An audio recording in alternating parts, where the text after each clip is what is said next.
boa tarde, boa noite, galera. Uou! Classes e desigualdade social, primeira parte.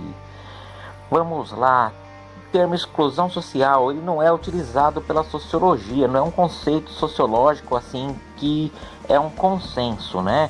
Muitos pesquisadores usam o termo inclusão social perversa, né? Ou seja, o cara está incluído de uma forma perversa na sociedade, né? Para essas pessoas que vivem em situação de extrema pobreza ou que possuem estigmas, né? Doenças físicas, psiquiátricas ou não adequação a determinados padrões estabelecidos pela sociedade, estão inseridas de alguma forma na dinâmica social, porém uma posição inferior, né? A pessoa só não estaria dentro da sociedade se ela estivesse no meio do mato, isolada, longe de qualquer pessoa, né? Se ela está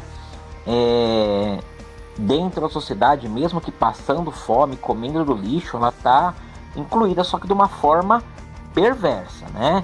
Então não é raro essas pessoas estarem confinadas nas periferias, né? Estarem nas prisões, nas fábricas, reformatórios, hospitais psiquiátricos.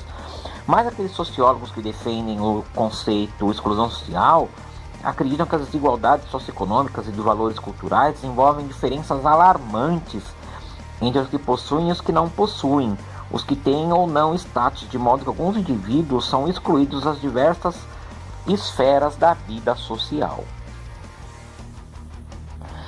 Esse capítulo ele vai tratar de um assunto que tem gerado discussão pra caramba, né? Sobre essa existência ou não de excluídos sociais, né? A questão da desigualdade. A sociedade capitalista, ela cria a desigualdade o tempo inteiro, as desigualdades vão ficando cada vez maiores, né? Desigualdades sociais, econômicas e políticas, né? Desigualdades incontroláveis, né? Desigualdades entre os países, desigualdade entre as etnias, né?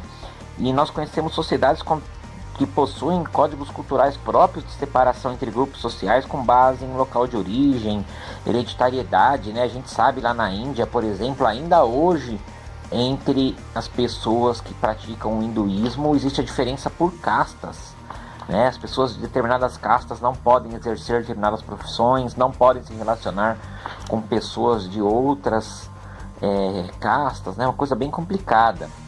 E esses termos eles podem ser usados para além dos limites da lógica capitalista e da divisão social do trabalho, né? Eles abrangem até mesmo estigmas físicos sociais que conduzem ao estado de marginalização.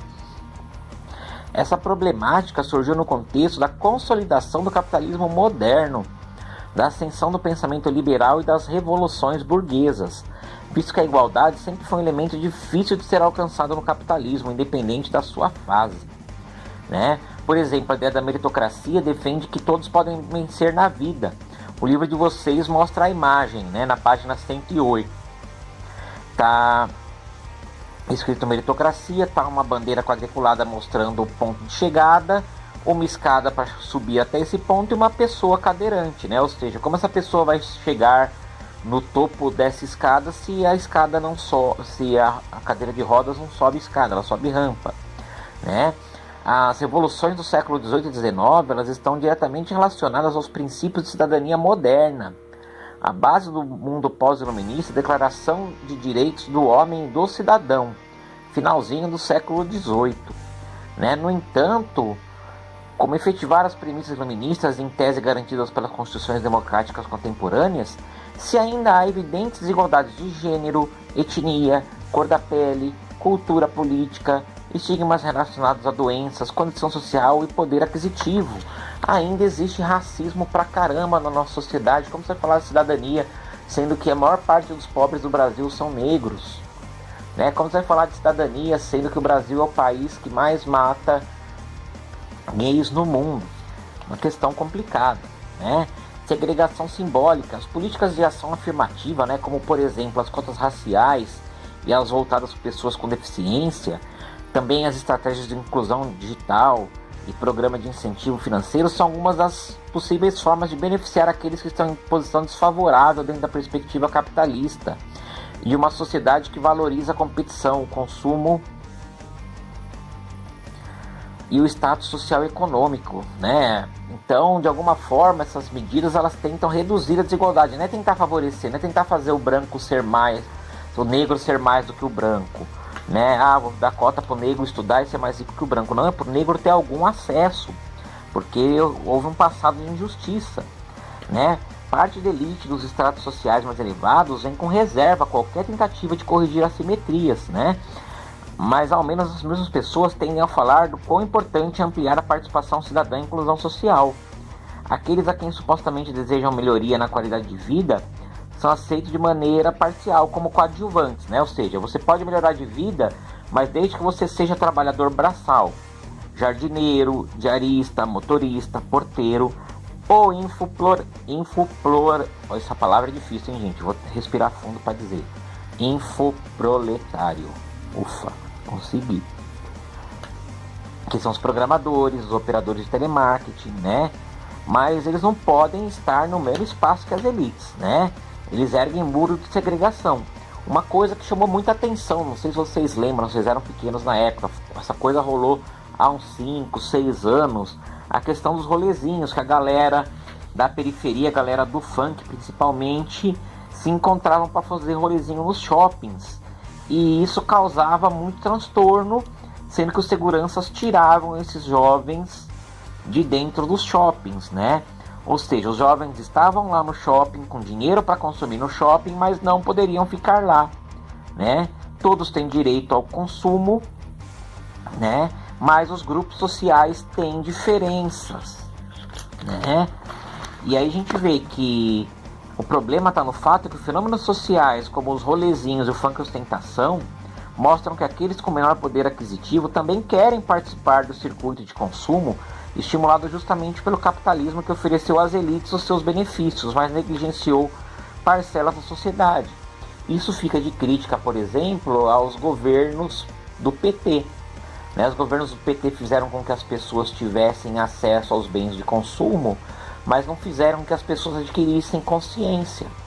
Então as pessoas com dinheiro, elas se preocupavam em parecer com a elite e não em se emancipar da elite, né?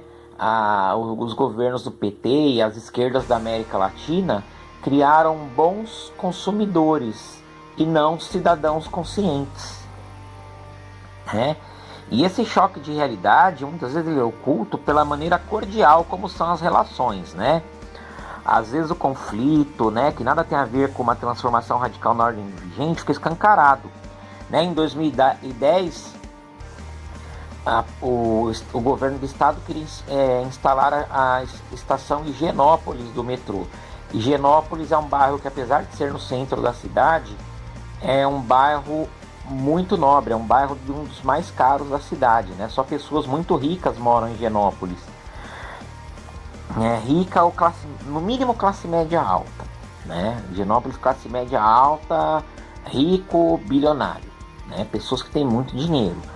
E os moradores de Higienópolis se revoltaram com o fato de ter metrô ali. Por quê? Porque eles não usam metrô, né? Mas o metrô facilitaria a vida dos empregados deles, né? Dos motoristas, das empregadas que fazem o trabalho de faxina, né? Dos porteiros. Mas a preocupação deles era não atrair para o bairro deles, né? Segundo uma moradora, drogados, mendigos, uma gente diferenciada, né? Então a opinião da moradora expressa uma visão que, por fim, conduz aos processos de separação social em função de diferenças socioeconômicas, culturais, de cor da pele e estigmas sociais dos mais diversos.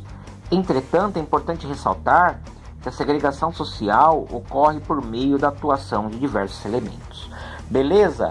A gente termina esse podcast por aqui. Como ele é parcial, são só 3 perguntinhas lá no formulário. A gente continua na próxima semana. Uou!